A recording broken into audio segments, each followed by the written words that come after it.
Burning of a candle in an accelerated flame of reference. किसी स्थान पर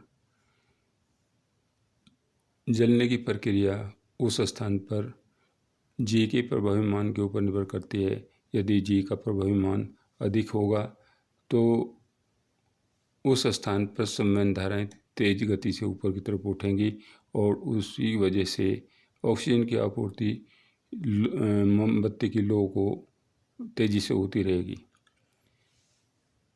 इसके विपरीत यदि फ्रेम ऑफ रेफरेंस नीचे की ओर एक्सीलरेटेड है तो उस दशा में जी का प्रभावी मान जी डैश सामान्य के सापेक्ष कम होगा और उसकी वजह से कन्वेक्शन करंट जो है यानी संवहन धाराएं बहुत क्षीण होंगी और वो धीमी गति से ऊपर की तरफ उठेंगी, यानी कि उसकी मात्रा कम होगी। इस प्रकार आसपास की वायु से ऑक्सीजन की आपूर्ति मोमबत्ती की फ्लेम को कम होगी और वह क्षीण गति से जलेगी।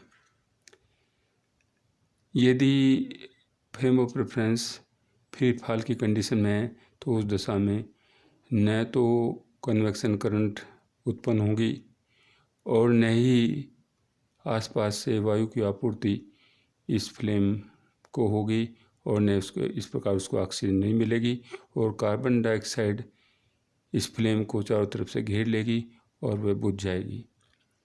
यही कारण है कि हम अंतरिक्ष यान में किसी मोमबत्ती या ज्वलनशील पदार्थ को नहीं जला सकते हैं।